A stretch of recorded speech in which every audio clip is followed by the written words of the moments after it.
Convidados ministros, senhoras e senhores, eu abro essa sessão com uma fala institucional que eu preferiria muito não ter que fazer. E apesar de ainda estarmos no calor dos acontecimentos,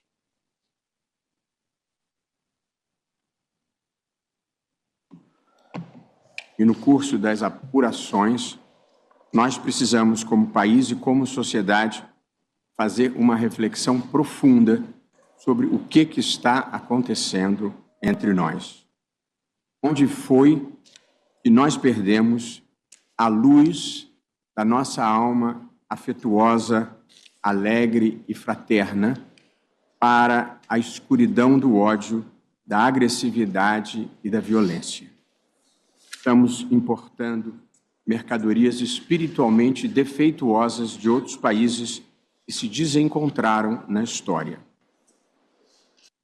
O fato ocorrido, por volta das 19h30 de quarta-feira, dia 13 de novembro de 2024, um homem que já foi identificado se aproximou com uma mochila e um extintor de incêndio da Estátua da Justiça em frente ao Supremo Tribunal Federal e jogou um pano na estátua.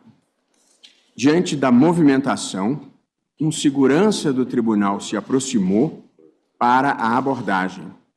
As imagens das câmeras de vigilância mostraram o momento em que o suspeito deixa a mochila no chão e recua, e mais agentes começam a se aproximar.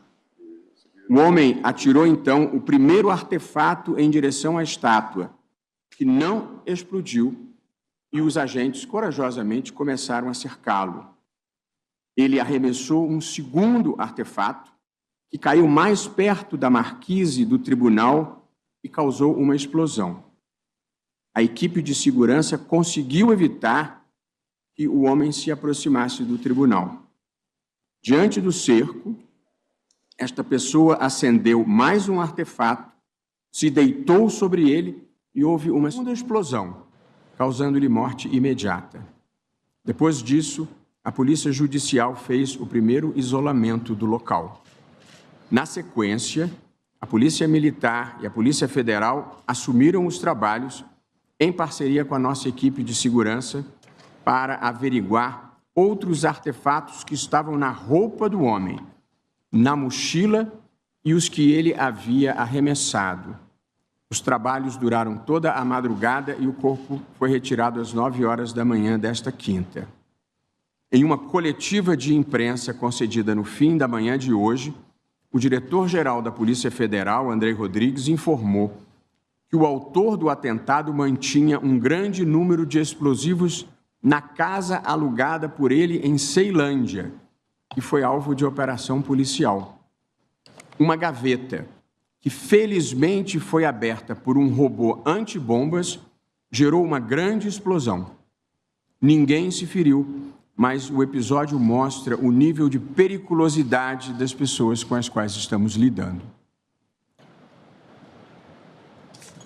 E eu queria aqui, muito especialmente, cumprimentar os agentes de segurança e da Polícia Judicial do Supremo Tribunal Federal pela atuação correta e corajosa, bem como a Polícia Federal e a Polícia do Distrito Federal pela presteza e empenho com que trataram do assunto.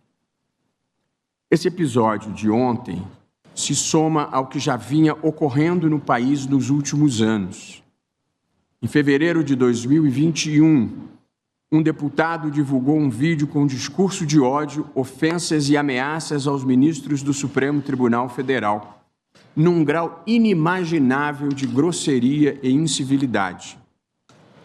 Em outubro de 2022, um parlamentar, notório por esquemas variados, desrespeita a ordem do Supremo Tribunal Federal e ataca os policiais federais com fuzis e granadas. Disse que fazia isso em nome da liberdade.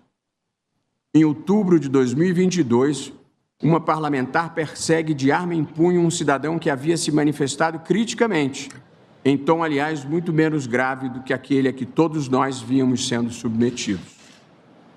Ao longo dos meses de novembro e dezembro, após bloqueio de estradas, milhares de pessoas acamparam nas portas de quartéis por todo o país, pedindo desrespeito ao resultado das eleições e golpe de Estado. Muitos deles insuflados pela afirmação criminosamente mentirosa de que teria havido fraude nas eleições. No dia 8 de janeiro de 2023, milhares de pessoas, mancomunadas via redes sociais e com a grave cumplicidade de autoridades, invadiram e depredaram a sede dos três poderes da República. Relativamente a esse último episódio, algumas pessoas foram da indignação à pena, procurando naturalizar o absurdo. Não veem que dão um incentivo para que o mesmo tipo de comportamento ocorra outras vezes. Querem perdoar sem antes sequer condenar. A gravidade do atentado de ontem nos alerta para a preocupante realidade que persiste no Brasil. A ideia de aplacar e de deslegitimar a democracia e suas instituições, numa perspectiva autoritária e não pluralista de exercício do poder, inspirada pela intolerância, pela violência e pela desinformação. Reforça também e, sobretudo, a necessidade de responsabilização de todos os que atentem contra a democracia.